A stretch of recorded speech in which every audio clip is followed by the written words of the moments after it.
पवित्र श्रीमद् भागवत गीता, पवित्र चारों वेद, पवित्र कुरान शरीफ, पवित्र बाइबल, पवित्र गुरु ग्रंथ साहिब, पवित्र कबीर साहिब की वाणी में छुपे हुए गूढ़ रहस्य अर्थात तत्व को जानने के लिए कृपया अवश्य सुनिए जगत गुरु तत्वदर्शी संत रामपाल जी महाराज के मंगल प्रवचन।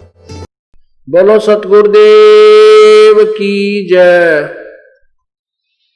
बंदी छोड़ कबीर साहेब की जय। बंदी छोड़ गरीबदास जी महाराज की जय। स्वामी रामदेवानंद जी गुरु महाराज की जय।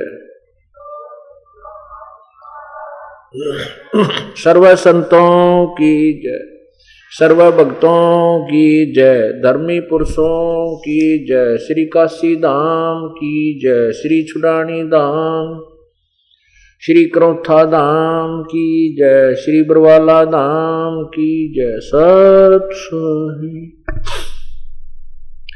ग्रीव नमो नमो सतपुरुष को हो नमस्कार। गुरु के नहीं सुर नर मुनि जन साधुआ संतों सर्वस दीन। सतगुरु साहिब संत सब है दंडोतम प्रणाम। आगे पीछे मध्य हुए नर आकार निर्विषम काल जाल वैवंजनम निर्लेपम निज नीर गुणम अकल अनुबे सोन धुनम सोहम सुरति समापतम सकल समाना नीरत लह उज्ज्वल हिरंबर हरदमम बेपरवाह था है वार पार नहीं मध्य तम ग्रीब जो सुमर सिद्ध होई गणनायक गलता ना करो अनुग्रह सोई। आदि गणेश मनाऊं गणनायक देवन देवा चरण कमल लो लाऊं आद्य अंत करूं सेवा परम शक्ति संगीतम अवगत गुण अतीतम सत्पुरुष निर्मोही जगदम्बा जगदीशम मंगल रूप मुरारी तन मन अर्पों शीशम। स्वर नर मुनि जन ध्यावे ब्रह्मा विष्णु महेशा शेष से सुमुख गावे पूजय आज गणेशा इंद्र कुबेर सरीखा वरुण धर्म रह जावे।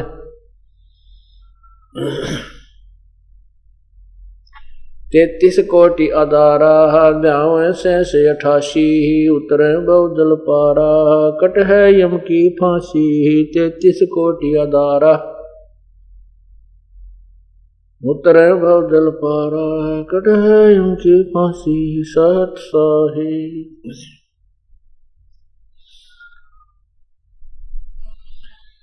कर जोरों विनती करूं धरूं चरण पर शीश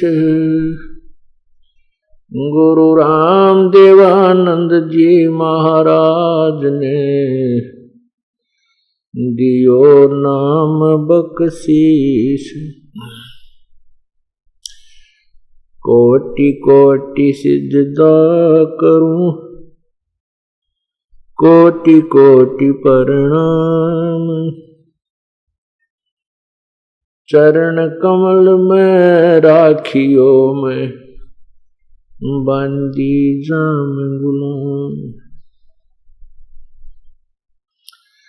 अवगुण किए तो बहुत किए करत न मानी हार बावे बंदा बख्श दियो बावे गर्दन उतार। अवगुण मेरे बाप जी बख्शो गरीब निवाज जो मैं पूत कपूत हूँ वर पिता को लाजे। मैं अपराधी जन्म का नक्सक बरे विकार तुम दाता दुख वंजना मेरी करो सवार। गुरु जी तुम ना बोलियो, चाहे लाख लोग मिल जाएं, हमसे तुमको बहुत है, तुमसे हमको नहीं। तुमरे विसारे क्या बने, मैं किसकी शरण में जाऊं। शिव वृंश मुनि नारदा, तिनके हृदय न सम।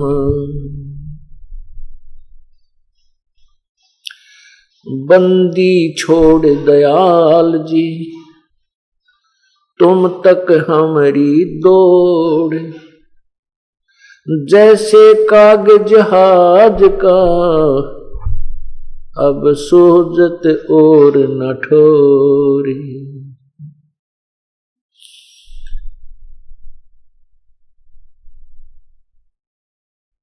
गुरु बिन माला फेरते,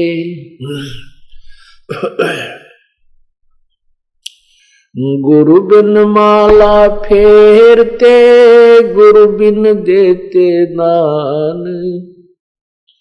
गुरु बिन दोनों निष्फल हैं, चाहे पूछो वेद पुराण। गुरु बड़े गोविंद से, मन में देख विचार। हर सुमरे सो वार हैं, गुरु सुमरे होए पार। गुरु गो कबीर हरि के रूठता, गुरु की शरण में जावे। कह कबीर गुरु रूठ गए, तो हरि ना होत सहाय। गुरु गोविंद दोनों खड़े, किसके लागू पाए। बलिहारी गुरु अपना, जिन गोविंद दियो मिलाए।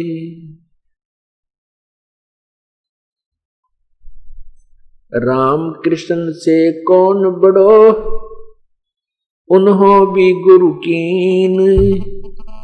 तीन लोक के वेधनी, गुरु आग आदीन। गुरु बिन काहुन पावा ज्ञाना, जो थो था घुस छड़े किसाना।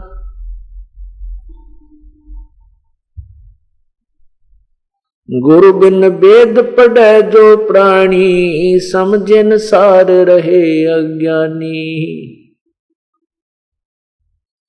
गर्भ योगेश्वर गुरु बिना, करते हर की सेव।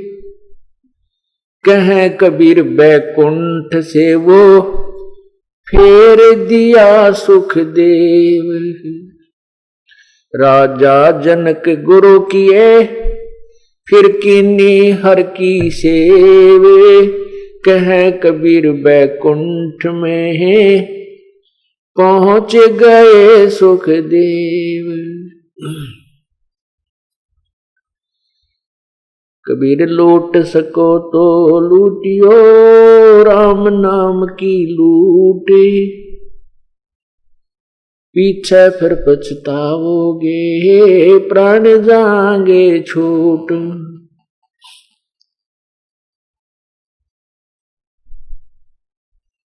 जिन हर की चोरी करी, और गए राम गुण भूल। ते बदना बागुल किए, रहे उर्द मुख झूल। पृथ्वी पति चकवे गए, जिनके चक्र चलंत। भाई रावण सरीखे कौन गिने हैं, अशोक अनंत।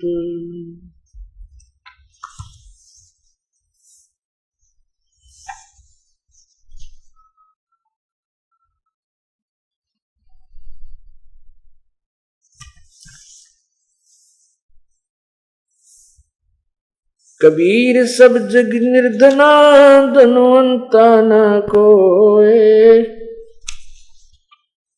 धनवंता सो जानियो जप राम नाम धन होवे। कबीर वो दिन याद करो ऊपर पग नीच शीश, इस मृत लोक में आके तू भूल गया जगदीश।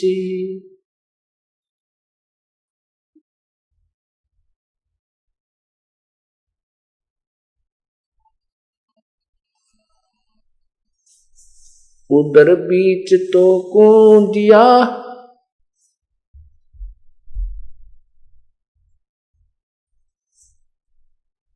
खान पान परवान, तिस समर्थ की बंदगी तू भूल गया शैतान।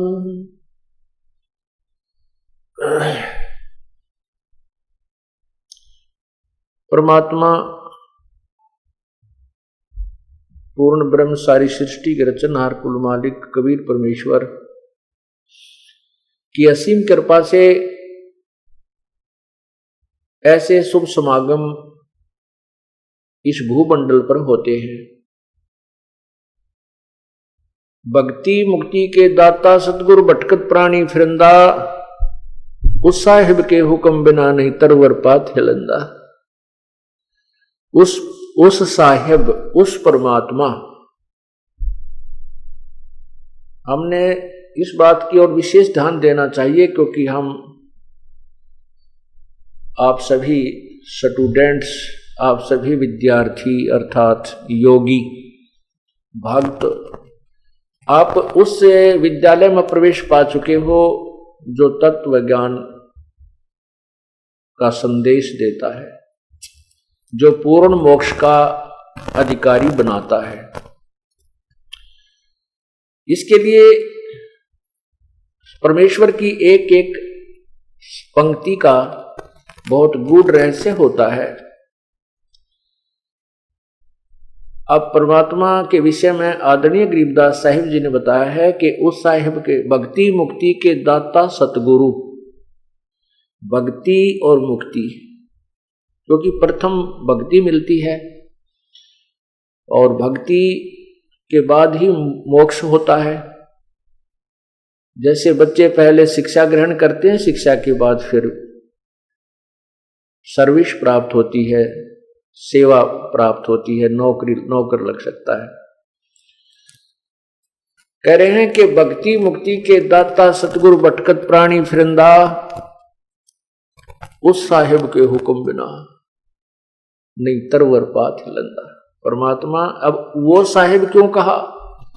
इससे सिद्ध है कि साहिब माने प्रभु, परमात्मा। इससे सिद्ध है कि और भी परमात्मा है, उनसे एक और अलग भगवान है जिसकी तरफ संकेत किया जा रहा है। नहीं तो सीधा भी बोल सकते थे साहिब के हुक्म बिना नहीं तरवर पात हिलंदा, उस साहिब, क्योंकि इसका महत्व इसलिए है, हमारे सदग्रंथों में एक विशेष विवेचन है। जैसे पवित्र गीता जी अध्याय नंबर 7 के श्लोक 29 में गीता ज्ञानदाता प्रभु ने कहा है कि अर्जुन, जब तुझे जो मैं ये ज्ञान गीता शास्त्र तुझे सुना रहा हूं, जो व्यक्ति इसको आधार मानकर तत्वदर्शी संत की तलाश कर लेता है, जिसकी तरफ मैंने अध्याय नंबर 4 के श्लोक 34 में कहा है, उसके आधार से जब वो तत्वदर्शी संत से मिल लेता है, उसके पश्चात उसको, जिस व्यक्ति को पूरा आध्यात्मिक ज्ञान हो जाता है और सभी आध्यात्मिक कर्मों से वो परिचित हो जाता है और मुझसे भी परिचित हो जाता है मैं कौन हूं, फिर और उस परमात्मा से भी परिचित हो जाता है तत्परम से, तब वो प्राणी यहां इस संसार की किसी भी वस्तु की इच्छा नहीं रखता। वो केवल मोक्ष ही मांगता है, जन्म और मृत्यु से छुटकारे की ही प्रार्थना करता रहता है। गीता जी अध्याय नंबर 7 के 29वें श्लोक में ये विवरण है जो अभी आपको सुनाया। और गीता जी में कुल 7वें अध्याय के 30 श्लोक हैं। ये समाप्त हुआ। उसके बाद 8वें अध्याय के प्रथम श्लोक में ही अर्जुन ने क्वेश्चन कर दिया कि हे परमात्मा, जिस तत्ब्रह्म के विषय में आपने अभी 7वें अध्याय के 29वें श्लोक में कहा है कि उस परमात्मा को जानने के पश्चात और मेरे द्वारा दिए गए ज्ञान के ऊपर आश्रित हो जाने के पश्चात जिसको तत्व ज्ञान प्राप्त हो जाता है, वो सभी आत्मिक ज्ञान से परिचित हो जाता है, उसके पश्चात वो जन्म मृत्यु से ही छूटने की चेष्टा करता है, यहाँ की किसी वस्तु की इच्छा नहीं करता। वो तत्ब्रह्म कौन है? कौन है वो परमात्मा? 8वें अध्याय के 3रे मंत्र में श्लोक में गीता ज्ञान दाता ने उस परमात्मा के विषय, उस साहेब के विषय बताया है। वो परम अक्षर ब्रह्म है। 3 परमात्मा गीता जी के अध्याय नंबर 15 के मंत्र 16 और 17 में क्लियर कर रखे हैं। उनमें स्पष्ट है, एक क्षर पुरुष, एक अक्षर पुरुष। क्षर पुरुष होता है, क्षर ब्रह्म भी कहते हैं उसको, एक अक्षर ब्रह्म भी कहते हैं। क्षर पुरुष कहो, उसको क्षर ब्रह्म कहो। पुरुष माने ब्रह्म माने एक ही अर्थ होता, साहेब कहो। तो क्षर पुरुष ये ब्रह्म है जिसको ज्योति स्वरूपी निरंजन कहते हैं, और अक्षर पुरुष ये परब्रह्म है, पर ब्रह्म, अक्षर ब्रह्म भी कहते हैं इसको, अक्षर ब्रह्म। और तीसरा है परम अक्षर ब्रह्म, परम अक्षर पुरुष। पुरुष कहो, ब्रह्म कहो, साहिब कहो, राम कहो, गॉड कहो, खुदा कहो, अल्लाह कहो। अब ब्रह्म माने भगवान होता है, प्रभु होता है, इसलिए परब्रह्म बोलना, कहना पड़ा कि ये जो ब्रह्म यहाँ प्रचलित है, जिस प्रभु से यहाँ के ऋषि महर्षि परिचित रहे हैं, उससे अलग एक और प्रभु है, उसको परब्रह्म कहा। उस परब्रह्म से भी अन्य और परमात्मा है जो फुल फ्लेज गॉड है, वो कंप्लीट गॉड है, ऑलमाइटी गॉड, जिसको सर्वशक्तिमान प्रभु कहते हैं, वो परम अक्षर ब्रह्म है। तो वही परम अक्षर ब्रह्म अर्थात पूर्ण परमात्मा, पूर्ण ब्रह्म, उसके विषय में बताया है कि वो परम अक्षर ब्रह्म है और उसी की भक्ति से इस जीव का पूर्ण मोक्ष होता है। जैसे गीता ज्ञान दाता ने स्वयं कहा है 18वें अध्याय के 62वें श्लोक में कि हे अर्जुन, तो सर्वभाव से उस परमात्मा की शरण में जा, जिसकी कृपा से तू परम शांति और शाश्वत स्थान अर्थात सत्य लोक को प्राप्त होगा।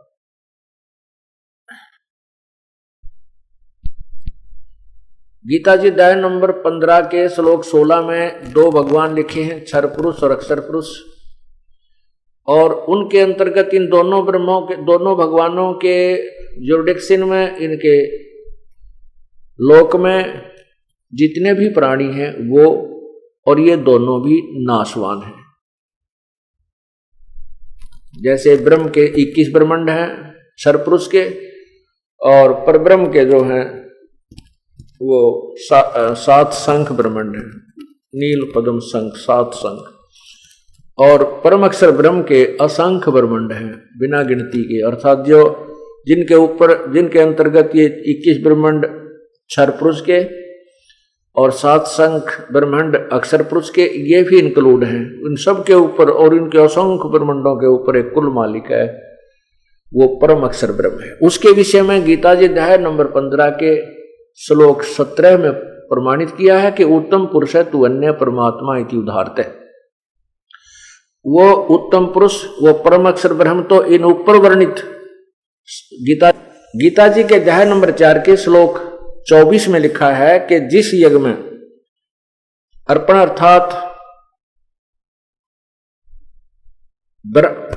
शुरुआती ब्रह्म भी ब्रह्म है, हवन किए जाने योग्य द्रव्य है ब्रह्म, वह भी ब्रह्म है। ये इन्होंने वैसे अनुवाद ठीक नहीं कर पाए, क्योंकि परमात्मा ने अध्याय के 25वें श्लोक में लिखा है कि कुछ योगी जन अर्थात साधक देवताओं के पूजन स्वरूप यज्ञ को ही भली भांति अनुष्ठान किया करते हैं। अब देखिएगा साथ ही साथ, अब आंखों से भी पढ़िए। ये है श्रीमद् भगवत गीता और गीता प्रेस गुरु से प्रकाशित है। अध्याय नंबर 4 और इसके श्लोक 25 से यहां लिखा है कि दूसरे योगी जन, कुछ तो ये आपने पहले पढ़ा कि कुछ कहते हैं, कुछ कहते हैं। दूसरे योगी जन देवताओं के पूजन रूप यज्ञ का ही भली भांति अनुष्ठान किया करते हैं। अन्य योगी जन परब्रह्म परमात्मा रूप अग्नि में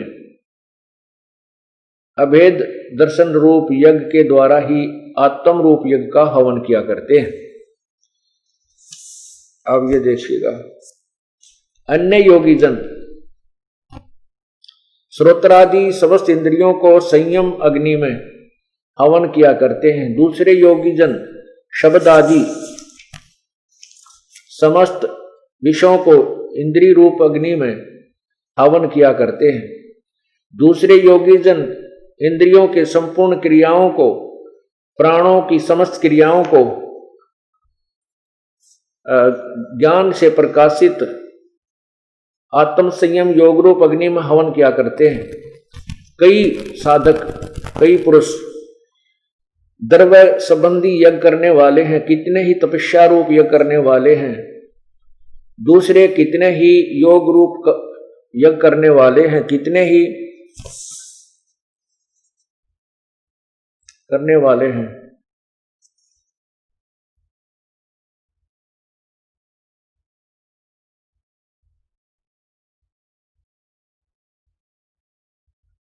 यहां देखिए, दूसरे कितने ही योगी जन अपान वायु में प्राण को हवन करते हैं, प्राण वायु को हवन करते हैं, वैसे ही अन्य योगी जन प्राण वायु में अपान वायु को करते हैं।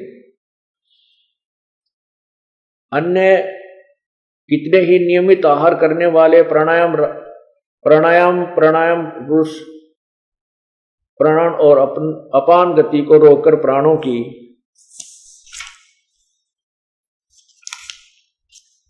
प्राणों में ही हवन किया करते हैं। ये सभी साधक यज्ञों द्वारा पापों का नाश कर देने वाले यज्ञों के जानने वाले हैं।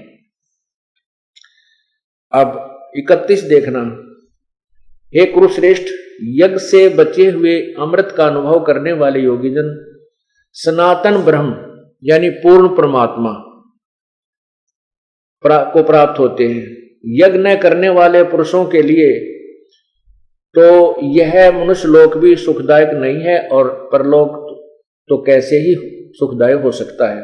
अब 32 में कमाल किया है, जो दास आपको एक क्योंकि अन्य रहस्य देना चाहता है। अब आप काफी दिन से सुनते हुए आ रहे हो गीता जी को, बहुत आसानी से समझ जाएंगे। 32 में क्या किया है, कहा है एवं बहुविधा यज्ञा वितता ब्रह्मणे मुखे। अब ये ध्यान से देखने वाली बात है कि इसमें क्या लिखा है गीता जी में कि एवं इस प्रकार बहुविधा यज्ञा वितता ब्रह्मणे मुखे कर्मजान विदितान सर्वान एवं ज्ञात्वा विमोक्ष से। इन्होंने क्या लिखा है कि इस प्रकार, ये देखना, इस प्रकार, ये 32वां मंत्र है, श्लोक है। इस प्रकार बहुत तरह के यज्ञ, ये ब्रह्मणे का अर्थ है ना, वेद की वाणी लिख दी। यहां देखना, ब्रह्मणे का अर्थ होता है पूर्ण परमात्मा। अब मैं आपको यही दिखाता हूं, अध्याय नंबर 17 के मंत्र 23 में इस ब्रह्मणे का अर्थ ही हमने क्लियर करना है, तब इस तत्व ज्ञान को हम समझ सकेंगे। ये देखना, ये अध्याय नंबर 17 है गीता जी का और यहां ये 23 मंत्र है। इसमें क्या लिखा है कि ओम तत्सत इति निर्देशः ब्रह्मणः त्रिविध समर्थः।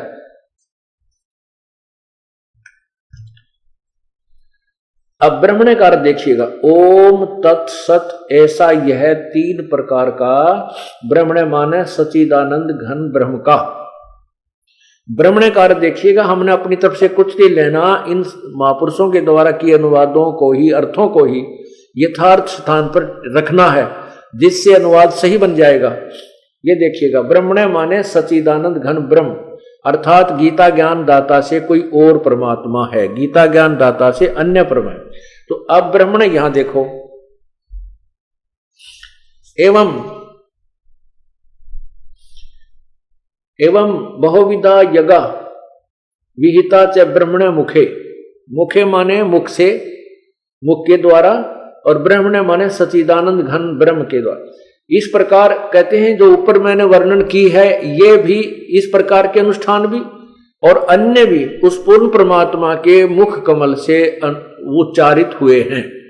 यानी पूर्ण परमात्मा ने उस ब्रह्मणे माने सच्चिदानंद घन ब्रह्म के मुखे माने मुख से, मुख के द्वारा बहुत प्रकार के यज्ञ माने धार्मिक अनुष्ठानों की जानकारी, यानी भक्ति विधि बहुत प्रकार की उस परमात्मा, उस पूर्ण परमात्मा ने अपने मुख से आकर के अवर्णित किया हुआ है।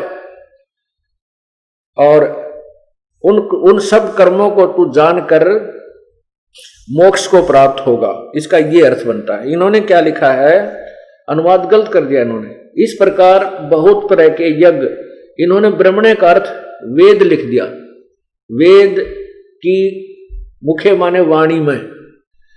अब इसका ये अर्थ है कि परमात्मा पूर्ण ब्रह्म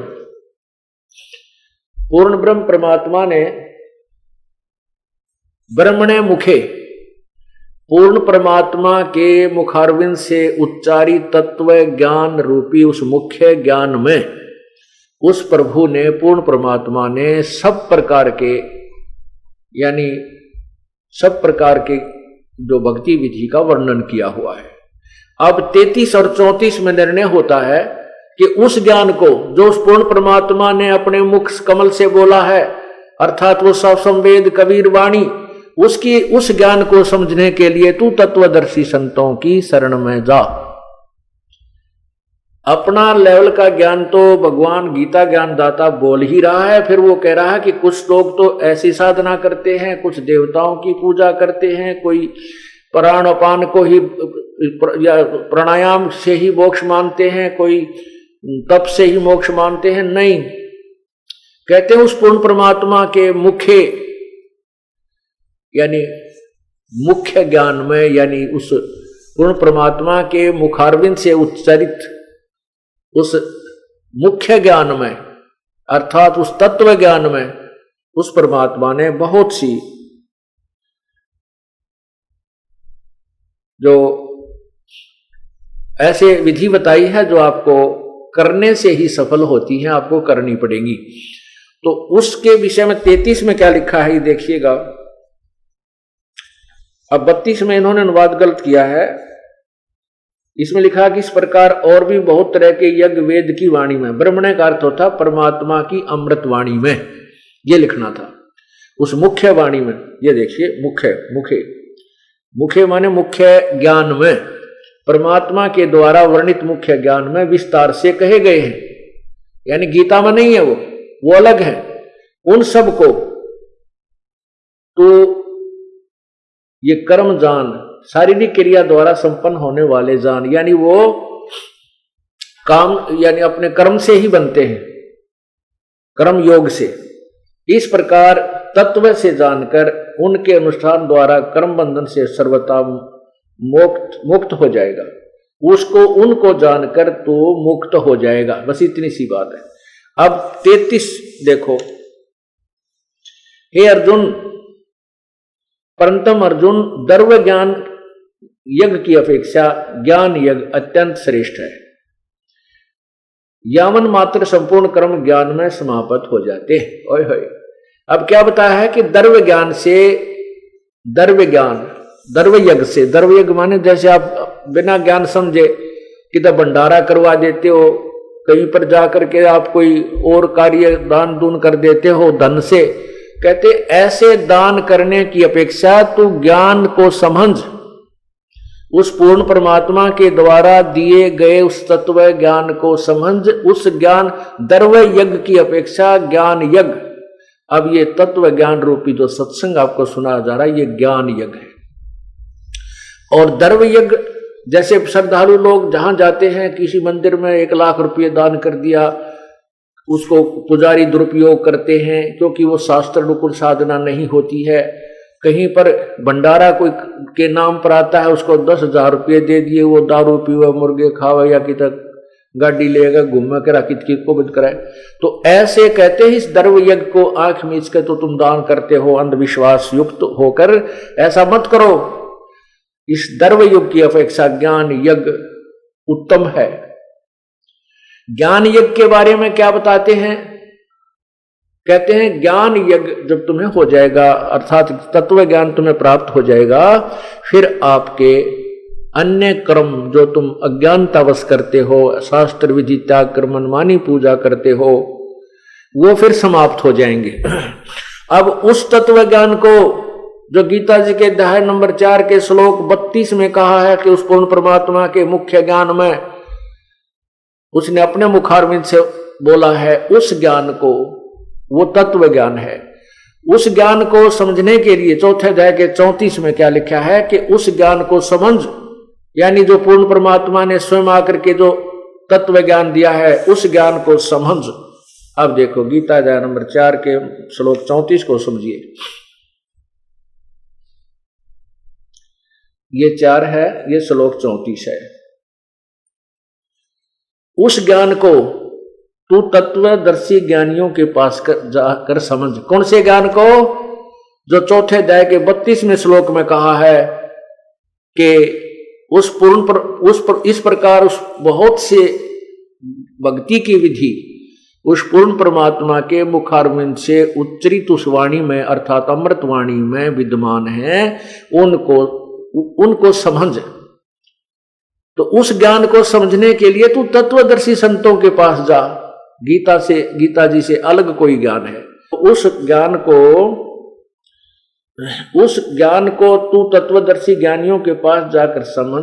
उनको भली भांति दंडवत प्रणाम करने से, उनकी सेवा करने से और कपट छोड़कर सरलता पूर्वक प्रसन्न करने से वे परमात्म तत्व को तत्वदर्शी जानने वाले, भली भांति जानने वाले अर्थात तत्वदर्शी ज्ञानी महात्मा तत्व ज्ञान का उपदेश करेंगे। फिर लिखा है 35 में भी स्पष्ट कर दिया है। ये देखो 35 में, जिसको जानकर, उस ज्ञान को जानकर तो फिर संसार इस प्रकार मोह को नहीं प्राप्त होगा। हे अर्जुन, जिस ज्ञान के द्वारा संपूर्ण प्राणियों के निशेष भाव से अपने में और पीछे मुझ में देखेगा, ये केवल मुझ है, मुझ में देखेगा, न कि सच्चिदानंद। ये अनुवाद करता ने अपनी ओर से लगा दिया इसके साथ, गीता ज्ञानदाता के साथ। ये क्या कहता है कि जब तू तत्व ज्ञान से परिचित हो जाएगा फिर तू मुझे समझ पाएगा मैं क्या हूं, मैं काल हूं। गीता जी के अध्याय नंबर 11 के मंत्र 32 में स्पष्ट किया है कि मैं काल हूं, सबको खाने के लिए आया हूं। तो ये कहा कि तू फिर तत्व ज्ञान से परिचित होने के उपरांत तू मुझे जानेगा मैं क्या हूं, और फिर इन प्राणियों को देखेगा इनकी क्या दुर्गति हो रही है, क्यों ये ऐसे दुखी हैं, तो फिर इनको समझेगा और फिर तेरा कल्याण संभव है। तो पुण्यात्माओं, हमने जो लोक वेद सुना है, अभी तक जो पवित्र हिंदू धर्म के अंदर जो हम ज्ञान ग्रहण किए हुए हैं, वो अपने सदग्रंथों के भी विपरीत है। पवित्र गीता जी से भी वो गीता के अनुवाद करता व गीता के आधार से ज्ञान प्रचार करता भी परिचित नहीं थे। और उन्होंने हमारे को केवल अपनी मनगढ़ंत कहानियां सुना करके व्यवस्थित किया हुआ था, हमारे को सेट कर रखा था। अब उस तत्व ज्ञान को आपके समक्ष खोला जा रहा है, इसलिए इस तत्व ज्ञान से परिचित होने के उपरांत आप कभी विचलित नहीं हो पाओगे। आपकी कई पीढ़ी तक का ये मार्ग ऐसा बन जाएगा कि वो बच्चे परमात्मा को प्राप्त करेंगे, वो बहुत ही पुण्यकर्मी प्राणी परमात्मा आपके घरों में भेजेगा। ये उनके संस्कार टाल देगा जो बच्चे आपके भाग्य में दुखदाई थे। कुछ बच्चे होते हैं जैसे उत्पन्न हो गया बालक और वो बच्चा बड़ा होकर के डाकू बन गया, माता पिता भी दुखी, क्योंकि माता पिता का कितना ही बुरा बेटा हो जाए बेटी हो जाए, माता पिता उससे दूर नहीं हो सकते, उसकी आत्मा फंसी रहती है। वो लड़का भी दुखी होता है और माता पिता भी दुखी रहते हैं। अब वो परमात्मा क्या करेगा? पुण्यात्माओं, ये तत्व ज्ञान है, प्रभु के नियम से आप परिचित होजिए, तभी ये शंका और आपकी समस्या मिटेगी। अब क्या होता है कि एक भक्त के यहां पुत्र हुआ, वो पुत्र 1 वर्ष का होकर मृत्यु को प्राप्त हो गया और 20-30 हजार रुपए उसके उपचार में भी लग गए। वो परिवार पूर्ण रूप से परिचित हो चुका था, भगवान पर विश्वास था, कबीर परमेश्वर पर, वो डगमग नहीं हुए। उनके दिल में यह नहीं आया कि हमने उपदेश ले रखा और हमारा पुत्र उत्पन्न हुआ और यही मृत्यु को प्राप्त हुआ, क्योंकि वो इस ज्ञान को कई बार सुन चुके थे जो दास बार बार सुनाता है। उनको क्या हुआ कि परमात्मा की कृपा हुई, 10 महीने के उस लड़के की मृत्यु के 10 महीने के उपरांत फिर पुत्र हुआ। अब बेशक से वो पुत्र की मृत्यु हो गई थी और माता को ज्ञान भी था, पिता को भी ज्ञान था, लेकिन उसका मोह जल्दी से नहीं छूटता। मां बहुत रोया करती थी, उसको याद भी करती थी, लेकिन विश्वास परमात्मा पर यह था कि भगवान जो करता है वो गलत नहीं करता। हमारे प्रभु ने जब ये मंजूर था तो ये हमारे लिए गलत नहीं हो सकता, लेकिन मेरे बस की बात नहीं कि मैं बेटे के मोह को भुला सकूं। तो उस लड़की को एक दिन वो बालक स्वप्न में दिखाई दिया, छोटा सा, देखते ही देखते वो 16-17 साल का हो गया, 18 वर्ष का, 18-19 वर्ष की उम्र का दिखाई दिया और अपना बैग उठा करके चलने लगा। माता, मैंने इस उम्र में मरना था और मेरी शादी भी हो जानी थी। ये परमात्मा ने मेरे ऊपर, आपके ऊपर मेहर की है। मेरा और आपका ऐसा संस्कार था कोई पिछले जन्म जन्मांतर का कि मैंने तुम्हें एक अधिक पीड़ा देनी थी और उस परमात्मा ने ये हमारा संस्कार काट दिया थोड़े से में। उसके बाद उस मां का रोना भी बंद हो गया। उसने खुद आकर के उस बहन ने बताया, जी ऐसे ऐसे वो लड़का मुझे दिखाई दिया। पर ज्ञान तो हम पहले भी सुनते थे, विश्वास भी था, लेकिन और दृढ़ विश्वास हो गया और जो ममता मुझे सता रही थी वह भी खत्म होगी। तो परमात्मा आपको ऐसी कोई घटना हो भी जाती है तो घबराना नहीं चाहिए, क्योंकि राज्य क्रमता राम की रजा धरे जो शीस, दास गरीब दरस परस तिन भेंटे जगदीश। यदि वो बहन उससे विचलित हो जाती और रास्ता छोड़ देती, वो रोग तक काट दिया था परमात्मा ने, संस्कार तो चेंज कर ही दिया था, वो तो दयालु है, फिर नहीं देते उस दुख को, लेकिन और दुख बहुत हो जाते हैं। हमारे जन्म जन्मांतर के ना जाने कितने पाप इकट्ठे हुए पड़े हैं, संचित रखे हैं भगवान के दरबार में, और इस जीवन में भगवान से दूर होने के बाद फिर हम निरे पाप करेंगे। अच्छा काम कौन सा कर सकते हैं, क्योंकि शास्त्र विधि को त्याग कर जो मनमानी पूजा करते हैं वो भी गलत है, वो भी पाप है। गीता जी के अध्याय नंबर 16 के मंत्र 23 में स्पष्ट किया है। तो और हम धर्म को ही हम अच्छा मानते हैं, वो धार्मिक कर्म भी हम विधि अनुसार नहीं करने से दोषी होते हैं। तो फिर कैसे दोषी होते हैं? 100 वर्ष तो सतगुर पूजा, एक दिन आन उपासी, वो अपराधी आत्मा फिर पड़े काल की फांसी। 100 वर्ष तो सतगुरु अपने गुरुदेव के आधार से आप पूजा कर लीजिए और एक दिन आन उपासना कर लीजिए, शास्त्र विधि को त्याग कर मनमानी पूजा कीजिए। उसके विषय में कहा है कि वो इतना अपराध है कि वो अपराधी आत्मा फिर पड़े काल की फांसी। ओए होए। तो इसलिए परमात्मा के चरणों में आने के बाद हमारे पुण्य ही पुण्य बनते हैं। जो पाप भी बनते हैं तो हम सिमरण सेवा आरती सुबह शाम आरती करते हैं, मंत्र करते हैं तो उसको धो लेते हैं। जैसे कपड़ा दिन में प्रयोग करने से मैला हो जाता है तो सुबह साबुन और पानी से उसको साफ करके धो के सुखा देते हैं, वो निर्मल रहता है। और जिस कपड़े पर मैली मैल लगते रहे, साबुन पानी का योग नहीं मिल सके तो वो कितना काला हो जाता है, उसका स्वरूप भी बिगड़ जाता है, ये रंग भी नजर नहीं आता ये कैसे कलर का था। इसी प्रकार हम युगों युगों से इतने पाप इकट्ठे करके इतने मैले हो चुके हैं। अब परमात्मा के इस सत्संग रूपी जल से, इस तत्व ज्ञान रूपी जल में और सतनाम रूपी साबुन से हम इन्हें धोया करेंगे और निर्मल कर लेंगे ताकि ये धनी को पसंद हो। इस प्रकार इस ज्ञान को हमने समझना है।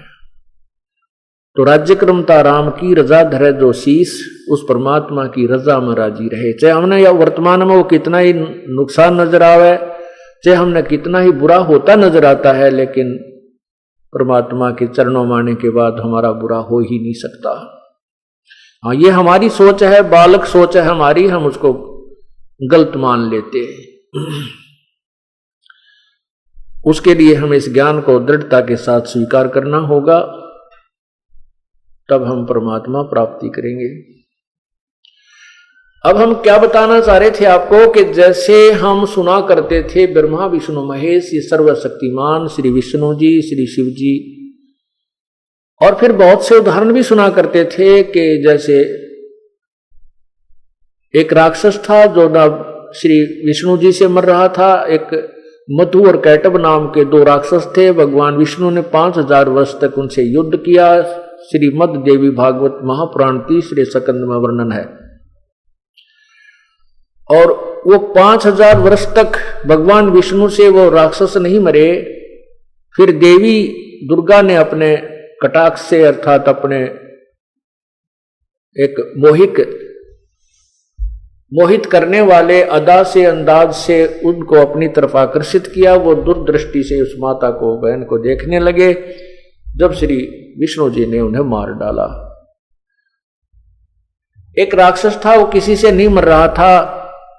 भगवान विष्णु से कहा गया कि वो देवताओं से नहीं मर रहा था। वो पता चला, किसी ने बताया कि उसकी पत्नी धर्म पतिव्रता स्त्री है, इसलिए ये किसी से नहीं मर रहा है राक्षस। इसकी पत्नी का पतिव्रता धर्म नष्ट किया जाए तब ये राक्षस मरेगा, विष्णु पुराण में लिखा है। तो कहते हैं फिर वो भगवान विष्णु जी को ये कार्य सौंपा गया। भगवान विष्णु ने उस राक्षस का रूप बना करके उस स्त्री के, उसकी पत्नी के साथ मिलन किया। उसके बाद वो राक्षस मरा, उसका पतिव्रता धर्म खंड कर दिया।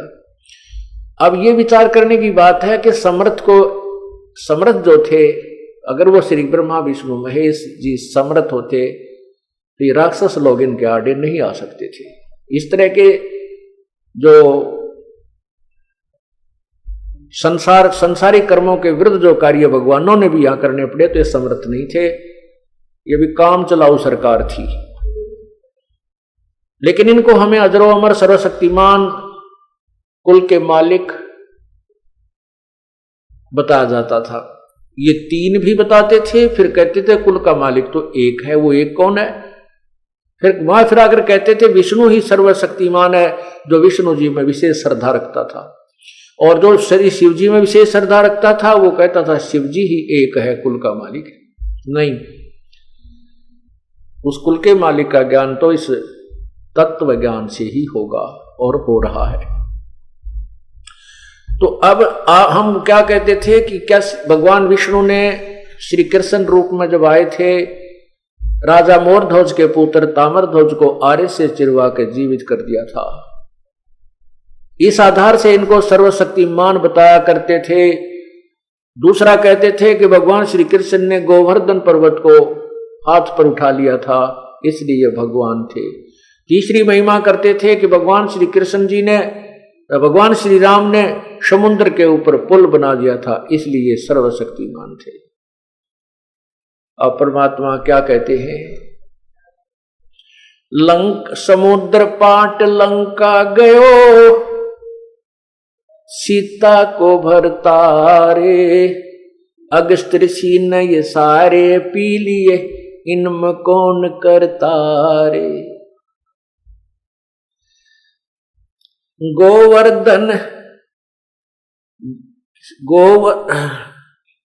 गोवर्धन श्री कृष्ण धारो, द्रोण गिरी हनुमंते, और शेष नाग सब सृष्टि उठारा, इनमें कौन भगवंते। कि जैसे आपके दंत कथा पौराणिक कथाओं में ये लिखा है, आप बोलते हो कि शेष नाग ने सभी ब्रह्मांडों को अपने सिर पर रखा हुआ है, उठा रखा है, और फिर तुम इस एक पत्थर को उठाने मात्र से, एक पहाड़ को उठाने मात्र से श्री कृष्ण जी को ही परमात्मा सर्वशक्तिमान मानते हो। तो हनुमान जी ने द्रोणागिरी पर्वत उठाया था, और शेष नाग फिर सारी पृथ्वी सृष्टि उठा रहा है, जिस पर पृथ्वी भी रखी है। तो अगर इस दृष्टिकोण से, इस आधार से तुम प्रभु मानते हो, तो इनमें कौन सा भगवान हुआ? शेष नाग भगवान हुआ, या श्री कृष्ण भगवान हुआ, या हनुमान जी भगवान हुए? परमात्मा क्या बताते हैं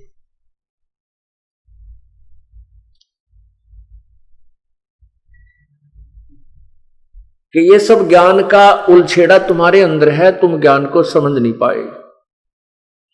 काटो बंधन विपत में, कठिन करो संग्राम, चिन्हो रे नर प्राणिया, वो गरुड़ बड़ो अकराम। है कितनी प्यारा निर्णायक ज्ञान दे दिया परमात्मा ने समर्थता और असमर्थता का, कि जब भगवान श्री राम को तुम विष्णु अवतार और सर्वशक्तिमान मानते हो, जिस समय गरुड़ वो नाग फांस के अंदर, श्रीलंका के अंदर युद्ध के दौरान श्री रामचंद्र जी नाग फांस में आ गए थे, नागों ने सान को बांध लिया था। उस समय भगवान विवश हो चुके थे, दोनों हाथ नीचे को और बांध कर खड़े कर दिए गए थे, असहाय थे। तब गरुड़ से याचना की, गरुड़ ने आकर के उन नागों को काटा, और वो जब भगवान बंधन मुक्त हुए तो क्या बताते हैं? काटे बंधन विपत में, कठिन कियो संग्राम, चिन्हो रे नर प्राणिया, ये गरुड़ बड़ा अकराम। ये तुम्हारा राम बड़ा है या गरुड़ शक्तिशाली हुआ? अब जैसे प्रसंग चल रहा था कि श्री कृष्ण जी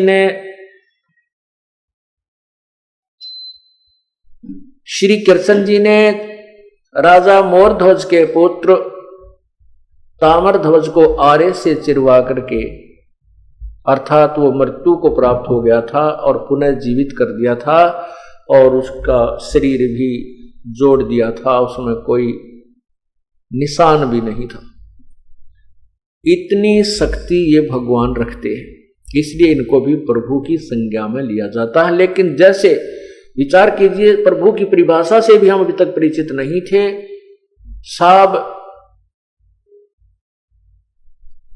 राम राम सब जगत बखाने, आदि राम को कोई बिरलाए जाने। राम राम तो सभी कह रहे हैं, लेकिन उस पूर्ण परमात्मा जो पहले का प्रभु है, सर्वशक्तिवान है, उसको कोई बिरला ही जानता है। अब जैसे साहब कहो, चाहे राम कहो, गॉड कहो, अल्लाह कहो, खुदा कहो, मालिक कहो, स्वामी कहो, ये सब प्रभु के शक्ति बोधक शब्द हैं, पर्यायवाची हैं। अब जैसे एक साहब तहसीलदार भी साहब कहलाता है, और एसडीएम भी साहब है, डीसी भी साहब कहा जाता है, कमिश्नर भी साहब है, मंत्री को भी मंत्री साहब बोलते हैं, मुख्यमंत्री को भी मुख्यमंत्री साहब बोलते हैं, प्रधानमंत्री साहब, राष्ट्रपति साहब, ये सभी साहब हैं। इन साहबों की शक्ति में अंतर है। ऐसे ही ब्रह्मा विष्णु महेश भी साहब हैं, ये भी भगवान हैं, लेकिन इनसे ऊपर जो राम है, इनके ये केवल एक ब्रह्मांड में एक विभाग के मिनिस्टर हैं। एक ब्रह्मांड में एक विभागीय मिनिस्टर है। जैसे ब्रह्मा जी रजोगुण विभाग का, विष्णु जी सतोगुण विभाग का, शिव जी तमोगुण विभाग के, और इनकी केवल 3 लोकों पर प्रभुता है, एक एक विभाग की।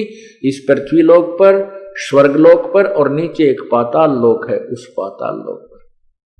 इस ब्रह्मांड में और भी बहुत से लोक हैं जहां पर इनकी प्रभुता नहीं है। और ये इनका पिताजी जो है ब्रह्म क्षर पुरुष ज्योति निरंजन, ये एक ब्रह्मांड में मुख्यमंत्री जानो। तो ऐसे ऐसे ना जाने कितने ब्रह्मांड हैं, उन सब का मालिक पूर्ण परमात्मा है, वो भी राम है। तो इन भगवानों में भी शक्ति है, क्योंकि प्रत्येक साब में शक्ति होती है, पावर है उसकी अपनी अपनी, उसका क्राइटेरिया होता है, उसकी भी अपनी जुरिडिक्शन सीमाएं विभाजित हैं। लेकिन पूर्ण परमात्मा की कोई सीमा नहीं, सबके ऊपर वो प्रभु होता है। ऐसे ही तो क्या बताते हैं कि ये भगवान श्री विष्णु जी अर्थात श्री कृष्ण जी ने ताम्र ध्वज को जीवित कर दिया, क्योंकि उसकी प्राण शेष थे, वही आयु शेष थी, उसका जीवन शेष रह रहा था। और अपने सगे भांजे अभिमन्यु को, जो महाभारत के प्रथम दिन ही मृत्यु को प्राप्त हो गया था, भगवान श्री कृष्ण जीवित नहीं कर सके, जो सुभद्रा का पुत्र था। क्यों नहीं कर सके? क्योंकि उसका प्रारब्ध इतना ही था, अभिमन्यु के आगे जीवन शेष नहीं था, आयु नहीं थी शेष, इसलिए श्री कृष्ण अर्थात विष्णु जी उनको आयु नहीं बढ़ा सके, जीवित नहीं कर सके। अब हम आपको पूर्ण परमात्मा के द्वारा उस तत्व ज्ञान जो गीता जी के अध्याय नंबर 4 के मंत्र 32 में कहा कि उस परमात्मा के मुख्य वाणी में, उस परमात्मा पूर्ण सच्चिदानंद घन ब्रह्म पूर्ण परमात्मा के मुख्य ज्ञान में अर्थात उस तत्व ज्ञान में उन्हें अपने मुख से जो बोला है, उसके आधार से और उन्होंने जो लीलाएं की हैं वो आपको सुनाते हैं। अब ये जो ब्रह्मा विष्णु महेश के पूज्य पिताजी हैं वो काल है। गीता जी के अध्याय नंबर 11 के मंत्र 32 में कहा है कि अहम काल अस्मि, मैं काल हूं। ये देखिएगा श्री मद् भगवत गीता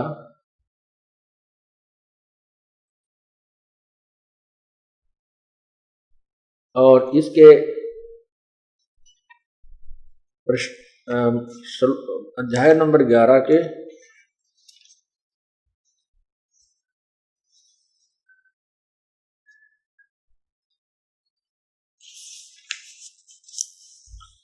बत्तीस में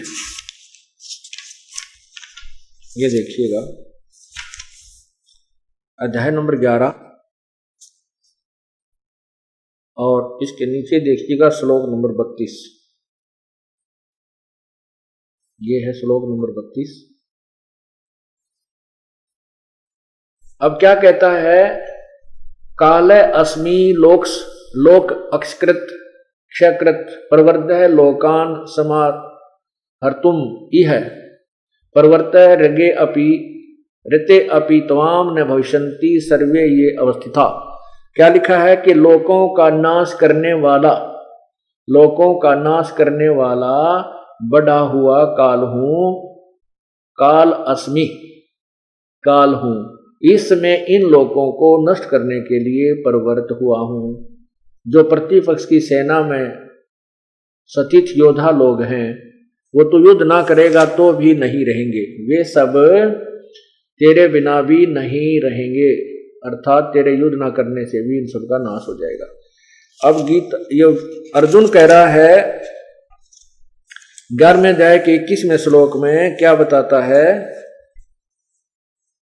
ये देखिएगा। आंखों देखा हाल अर्जुन देख रहा है उस बड़े हुए काल को। ये देखिएगा 21 में, वे ही देवताओं के समूह आप में प्रवेश करते हैं और भयभीत होकर हाथ जोड़कर आपके नाम और गुणों का उच्चारण करते। महर्षि और सिद्धों के समुदाय कल्याण हो स्वस्ति कल्याण हो ऐसा कहकर उत्तम उत्तम स्तोत्रों द्वारा आपकी स्तुति करते हैं। और फिर क्या कहते हैं?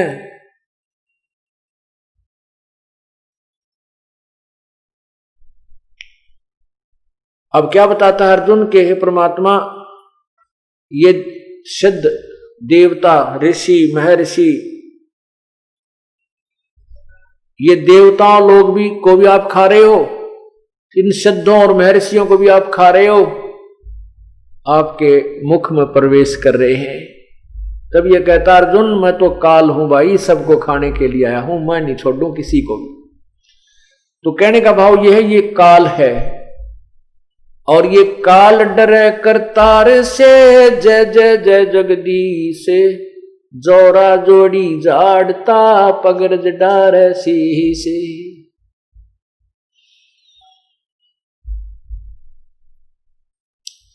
कि वो काल जो है, ये काल उस जगदीश से डरता है, पूर्ण परमात्मा से घबराता है, डरता है, और वो जय जय जय जगदीश उसकी जय जयकार करता रहता पूर्ण परमात्मा की। और ये मृत्यु जो अकाल मृत्यु आ जाती है, जिसको अचानक मार देता है, ये परमात्मा उस अपने सच्चे श्रद्धालु भक्त की नहीं होने देता, उस मृत्यु को नहीं आने देता।